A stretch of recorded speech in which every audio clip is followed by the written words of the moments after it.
everyone. My name is Noelle Velasco, and I'm one of the program coordinators at the American Writers Museum. I'd like to welcome you all to this program at the American Writers Festival, celebrating the past, present, and future of American writing.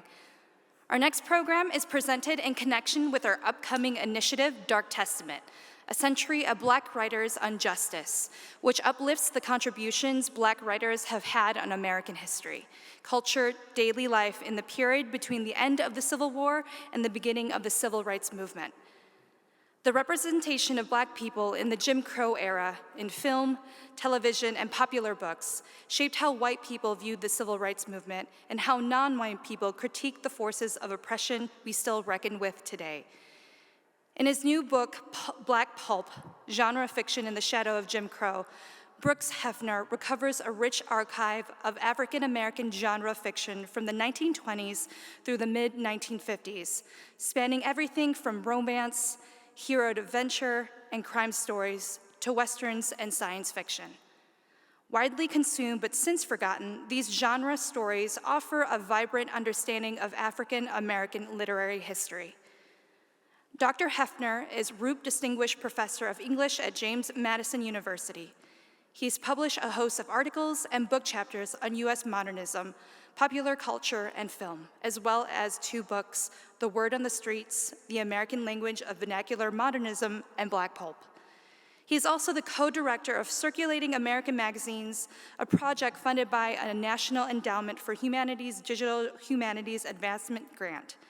He's interviewed today by Evan F. Moore, a Chicago-based writer whose work has been published in Rolling Stone, Chicago Sun-Times, The Reader, Ebony, ESPN, Chicago Magazine, and The Athletic, among many others. He's the co-author of Gay Misconduct, Hockey's Toxic Culture and How to Fix It. Welcome to you both.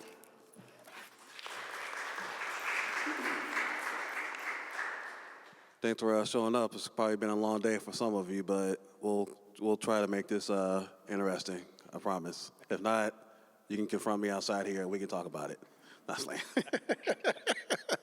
All right.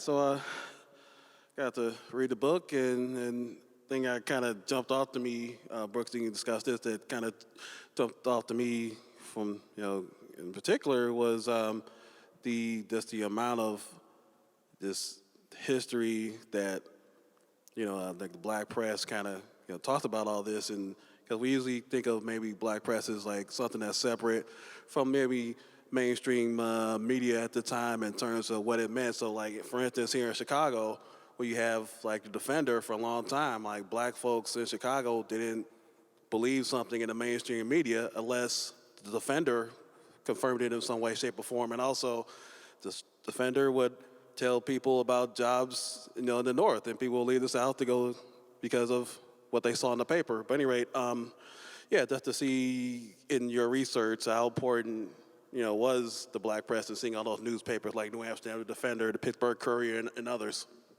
Yeah, thanks, Evan. Yeah, absolutely. And I want to, just say thanks to Noelle and everybody here at the American Writers Museum. It's a real honor to be here. I kind of feel like a little outclassed by some of the people on the program, so it's really wonderful. The Black press obviously has this really important history all the way back in the 19th century, right? Working toward the abolition of slavery, right? And I got really interested in this because I learned that the Black press in the 20th century was also a really fascinating venue for literature, right? And it's not something that I think we often associate, right? We think about the kind of social activism in the Black press, which is so crucial during the Jim Crow era, during the Civil Rights era, and even earlier, obviously.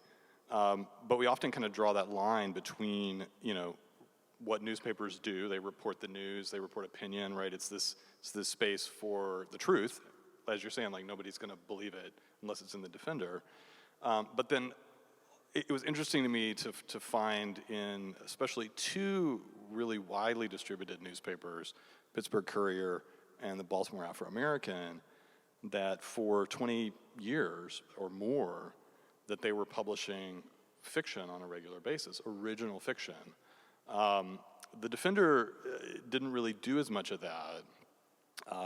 Charles Abbott actually had a magazine that he started separately that lasted for a few years in the early 1930s. It was a really classy magazine, really interesting, great illustrations, really interesting selection of fiction in there.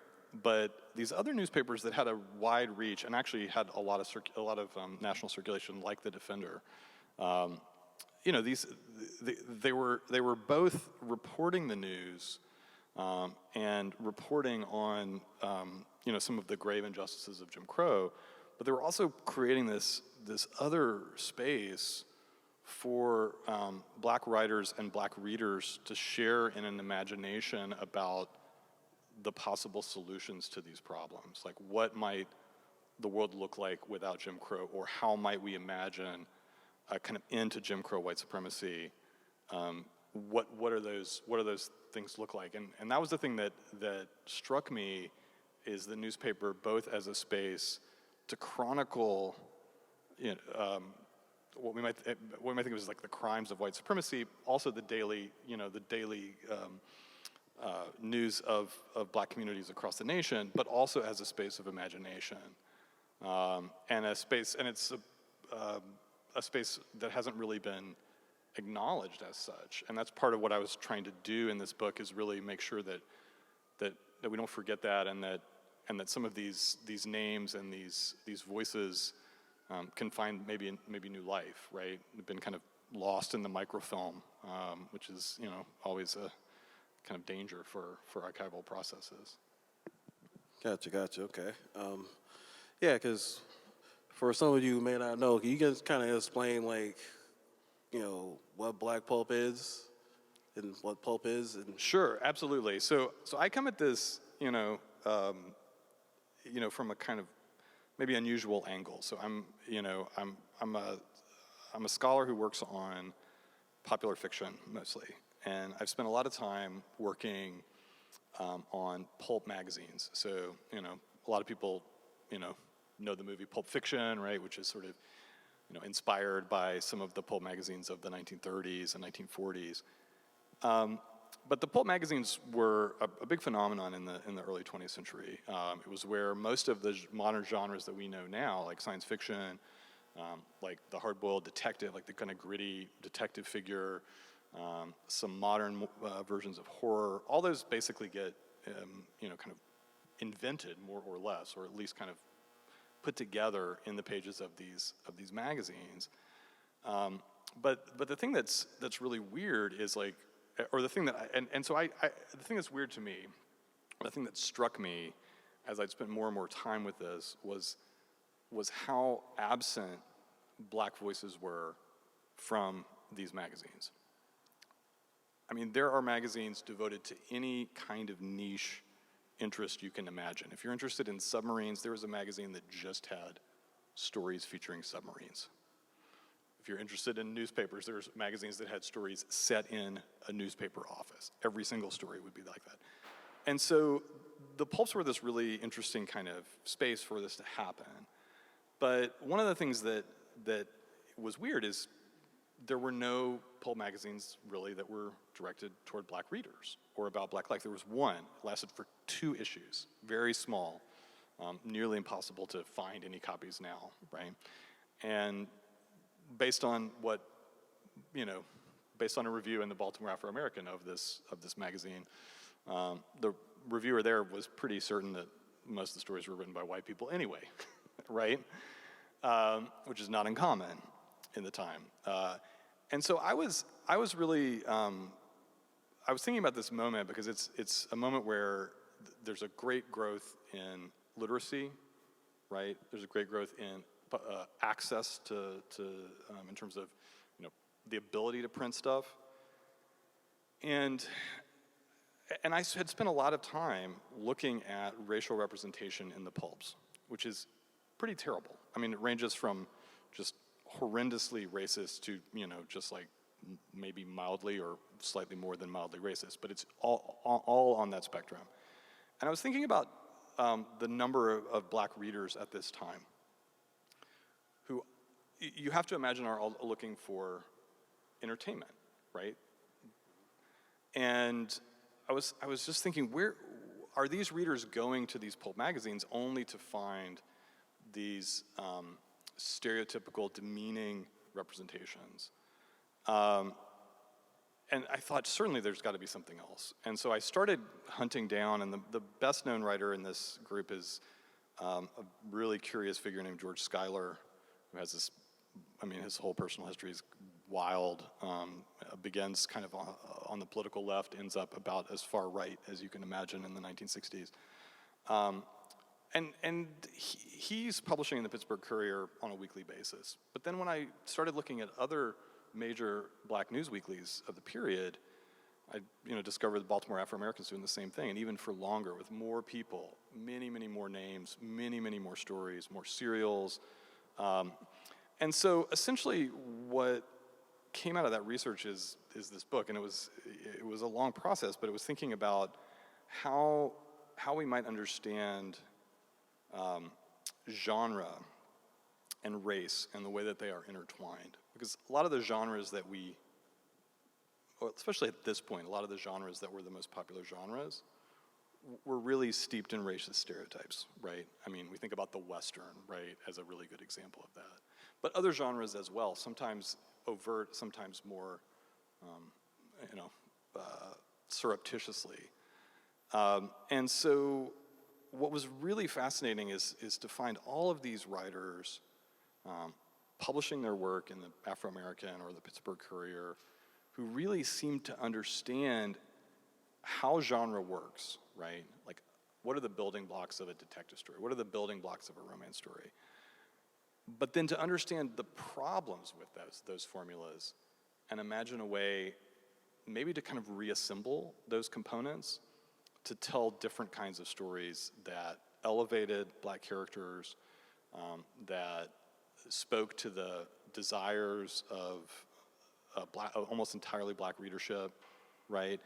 And that kind of imagined, how do we turn this inside out in a way, as to promote a kind of agenda of racial justice.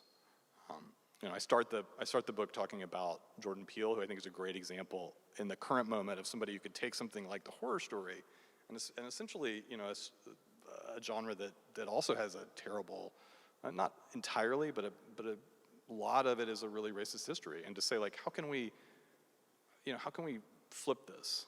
How can we flip the script a little bit and get a sense of, the way that this genre might be used to expose the problems that are inherent in it. If that makes sense. Yeah, gotcha, because I remember reading a book, and when you mentioned that, you kind of came in hot with that, like, okay, this is, I see what we're doing here, and I remember at the time just seeing that, like, it was in the category for comedy, and anybody knows the themes from that film. It wasn't anything humorous about it at all, so what do you think, because from your research and everything else, and it seems like there's still this same problem of, white audiences and gatekeepers, and whether it's journalism and films or whatever, still thinking the same way about the same people when they've been telling you the whole time that's not the issue, that's not a thing. Right, yeah, and I think, for me, part of what was so fascinating about working on this project is to think about, we've had this surge in amazing black genre fiction film television in the last, 10, 20 years, right? Whether you're talking about Jordan Peele, or you're talking about Black Panther, you're talking about Attica Locke's detective novels, right? There's all kinds of amazing stuff that's out there, and we're sort of living in a really amazing moment for black writers who are working in genre formulas. But there is this longer history, and it's a history that, has almost been kind of almost deliberately buried in the archive, right? You talked about the black press earlier. It's really hard to get access to early 20th century black newspapers. And not only is it difficult to get access to it, but when you actually do get access, you realize that some issues just aren't there. Like, the librarians didn't keep them. Some of them are only, looking at the Baltimore Afro-American, for example, well, really the Courier and the Afro-American both. Sometime maybe in the 70s, they did like a big microfilm. They threw it all away, and major portions you can't even read of it, right? There are parts of the page that you just can't see. This is gone. And I mean, it's one of the it's a story that's really common in sort of thinking about the institutional archiving of Black history. It's not an uncommon thing to see stuff like this destroyed, buried, haphazardly archived, and so trying to sort of make sure that some of this survives in some form or another, I think is really important. Yeah, for sure.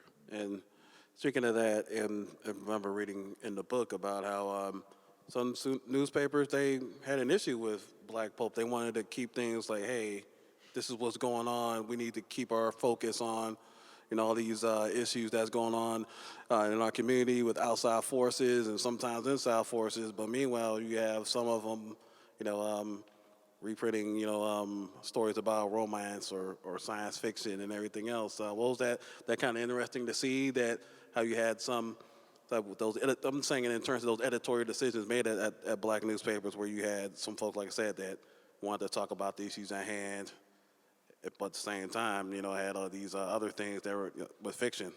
Right, yeah, I mean, absolutely. I mean, there were some newspapers that just didn't do this, right? Because they felt it was sort of beneath their kind of editorial purview. We're interested in, the news, right? We got to tell the truth. We can't be out here publishing, made up stories, right? But one of the other things that's so fascinating about this work is, especially being in a newspaper, right? And on the timeline of a newspaper publishing, right? That you actually had a lot of stories that were really current. One of my favorite examples, there's a writer who published with the Baltimore Afro-American named James Hill. He was one of the most prolific writers that I talk about in the book. And he's writing a story writing a serial at the time that the Supreme Court is hearing arguments about the constitutionality of racial housing covenants. So the front page is covering the Supreme Court. And the back page is a story about essentially a revolutionary group committing, we call them terrorist acts, right? In an effort to undermine racial housing covenants. So the story on the back is directly engaged with the news on the front page. And you see this many times, across the period.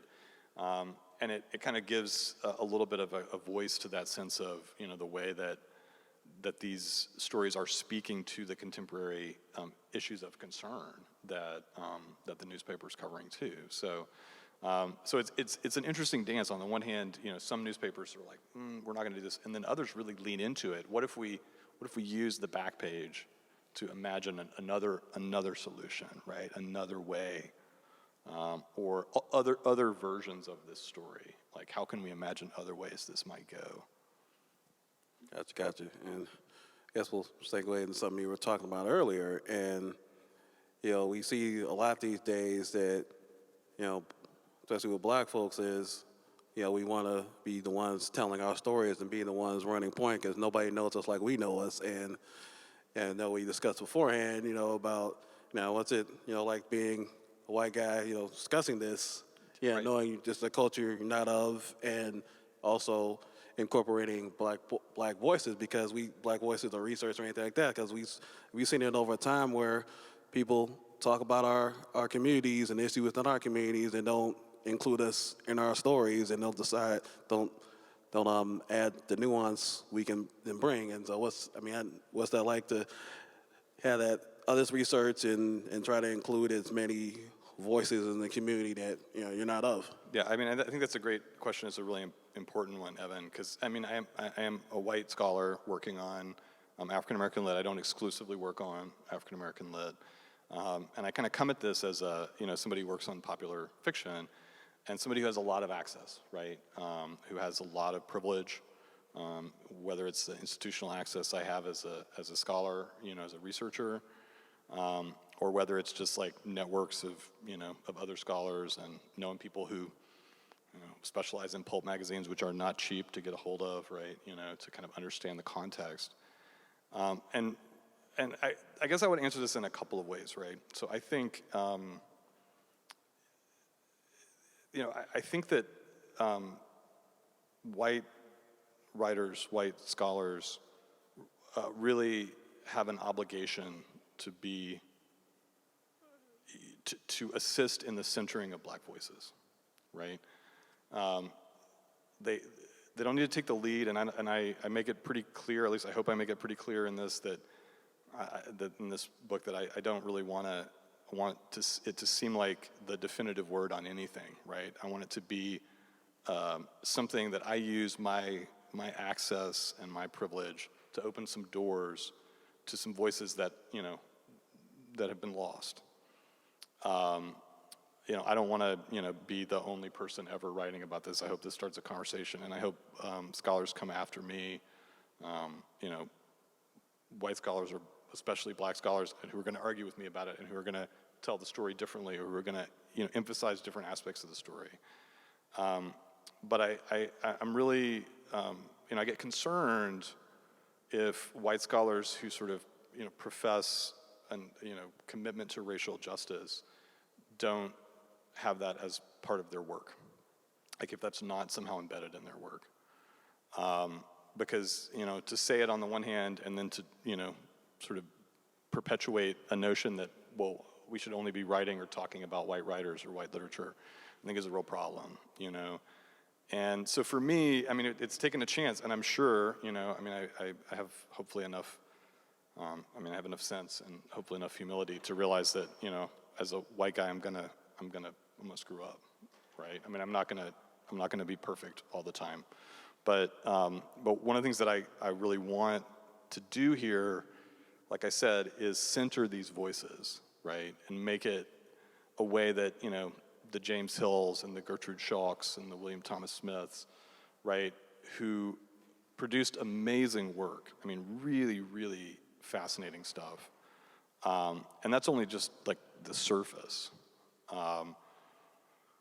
That these writers can kind of come back into the spotlight to a certain degree, right? That, they've been unfairly forgotten.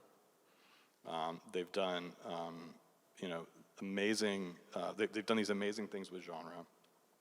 And I kind of felt like this needed to be out in the world.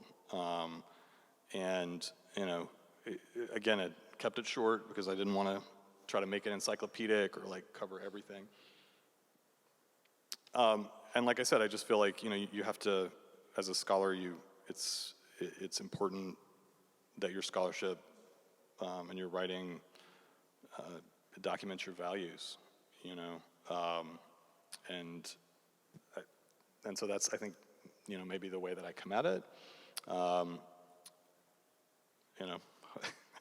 If that makes sense, yeah. Okay, gotcha. And there might be some folks here who's attended the fest and different booths and everything else, like that want to write books themselves and want to know how to get started and everything else. Because as we know, like every author you probably see talking today will tell you writing a book isn't for the timid. It takes a lot of time, and writing text, and it's sometimes it be soul crushing and everything else, but it's like it'd be also pretty rewarding too.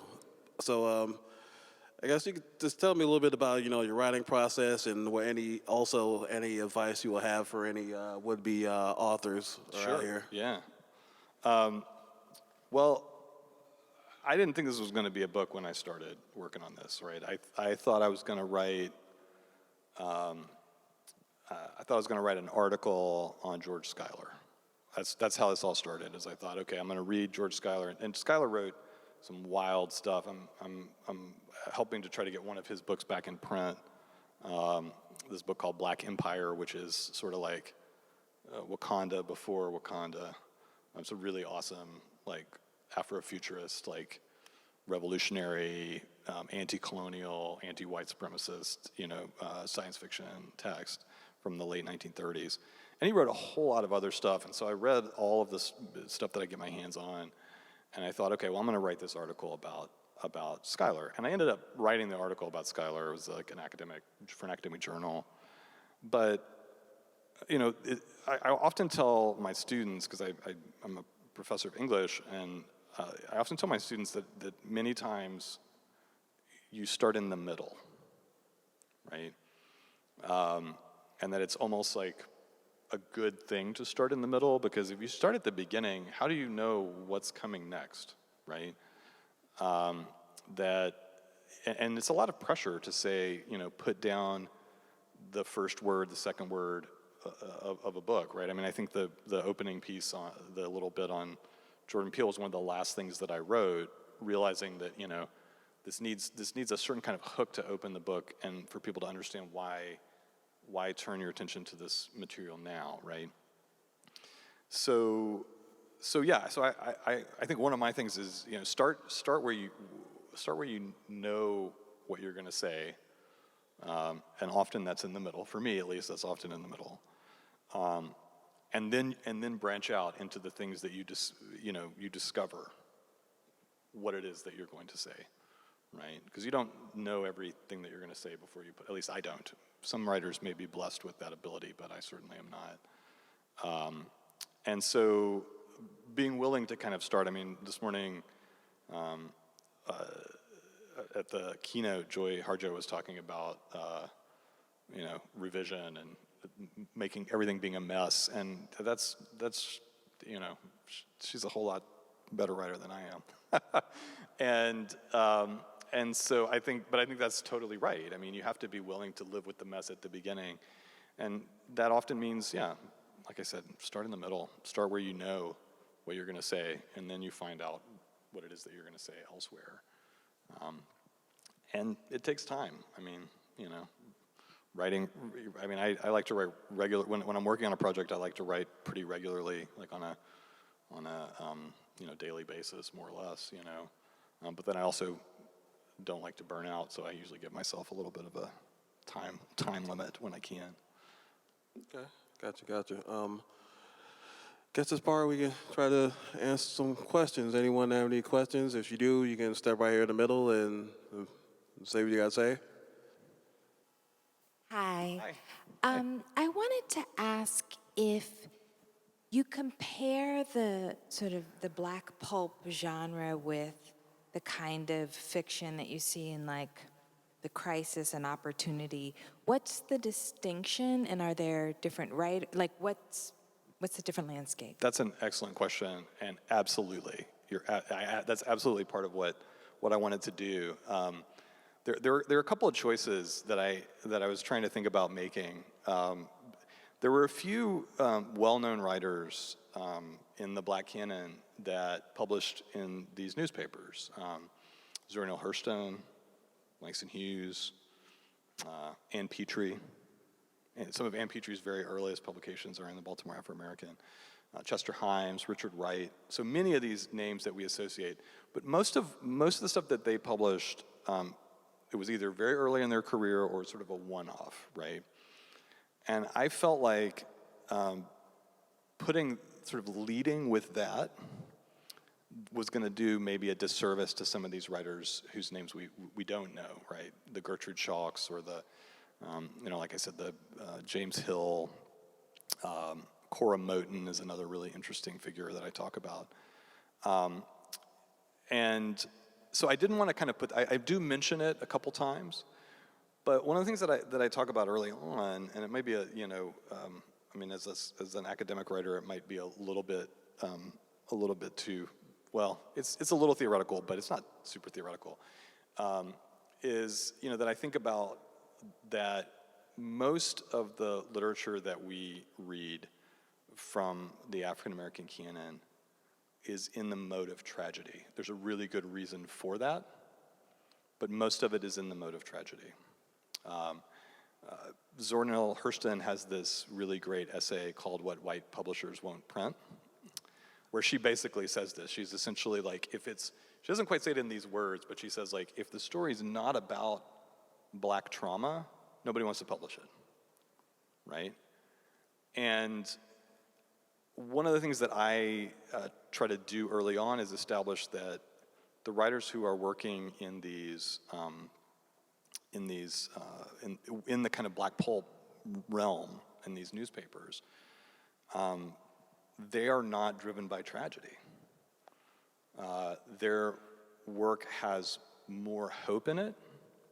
It has a little bit more, and I use this word both in its positive and negative ways, a little bit more utopian dimension, right? Imagining real possibility of resolution, reparation, solution, right?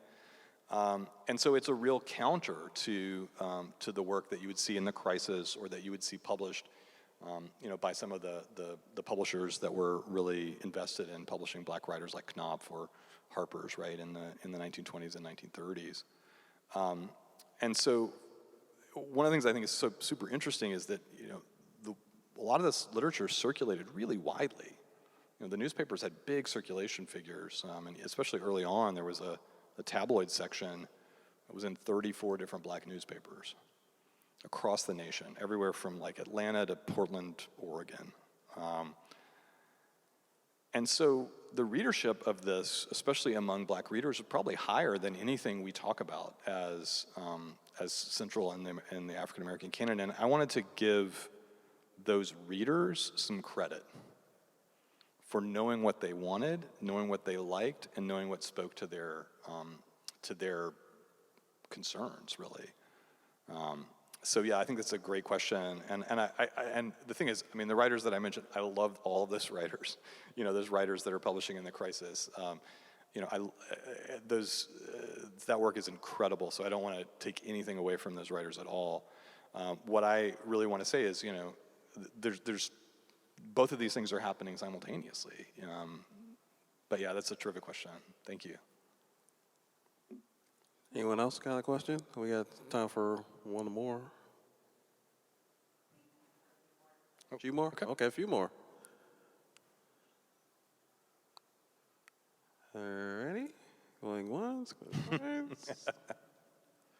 Okay, let's fill this in. I know you mentioned in the end of the book acknowledgments about how Prince was the soundtrack to your writing, and just tell us a little bit about why that was something that kind of helped you along the way. Well, I have a kind of lifelong love of Prince. When I was a kid, like one of the first. This is a little late, so I'm not like early. Cause, I'm born in the late '70s, but I remember like one of the first tapes I ever owned was the Batman soundtrack. Bat Dance and all that, right? And of course, like knowing Prince from the radio at that point, I grew up in Kentucky, and they played Prince on the radio, but it was usually kind of like, it's Prince, oh my gosh, right? Especially some of the stuff from the 80s. But I just developed like a real deep love and appreciation for Prince's work, and I realized as I was writing this book that, I think the way that I describe it is that Prince was like my first master class in genre, because there's nobody that I know who can inhabit a style, but then also like flip it upside down, but can do that with multiple styles of music, right? Like ballads, dance tunes, rock tunes, anything he could do, right? And he could sort of easily kind of move between these genres. And I was just thinking about how great a metaphor that was for what these writers were doing in the 20s and 30s and 40s that I'm talking about, is because they are also inhabiting the genre, learning the rules, learning what makes it up, and then basically disassembling it and remaking it in service of their own stories. All right. Well, that's all I got. Anybody else got any other thing? Oh, you got a question? All right. Yes. All right. I was a couple minutes late, so I'm sorry if you already answered this.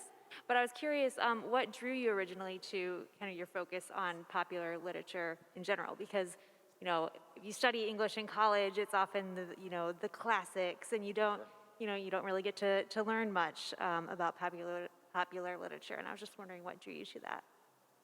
That's a great question. I mean,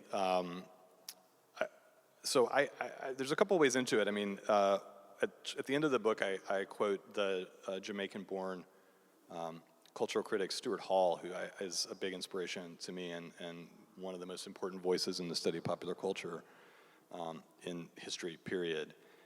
And he talks about popular culture as being the theater of popular desire. Like he has this great line, and I just, that sticks with me so heavily. And I think when we talk about, the classics, like you said, one of the things that we're centering is like the idea of the genius, right? What is this person trying to say, this genius, right? And I think that's a worthy thing to do. That's a great thing to do, right? I mean, I'm an English professor, so I do this, right, in my classes. But when we think about popular fiction, popular culture, there's a way that it speaks really vibrantly and directly to the concerns of its audience, right? So it's almost like audience directed as opposed to the genius, form. Which is not to say these writers who are doing this are not incredibly talented, because they are. But one of their talents is understanding what is kind of hitting the nerve for their readers in a very kind of potent way. And I think, probably when I was in college, I was started getting drawn to this and thinking about popular films and popular literary genres. So that's been, 20, 25 years ago. And I've been thinking about it a lot since then, right? And so, I think it's really fascinating that we're seeing, there's no, it should come as no surprise that we're seeing such a vibrant emergence in the last 10 years of Black genre in the age of Black Lives Matter, right? This is a moment when Black stories are incredibly important, right? And it's a moment when I think we're seeing, even just this weekend, we're seeing the real toll of white supremacy in all of its horror. And I think being able to turn our attention to these stories now, there's a reason, right? There's a reason that Lovecraft Country, Watchmen, Jordan Peele, all this stuff is really emerging at a moment. Sometimes popular culture shows up when you need it, right? In a way that maybe the kind of classics are, ahead of their time or out of their time or timeless or whatever. And so I think that's what has drawn me to popular literature and popular culture in my own work. But thank you for that question. You're ready. Thank you. Thank everybody for coming out and listening to us ramble on about things. And thanks. Thanks, everyone.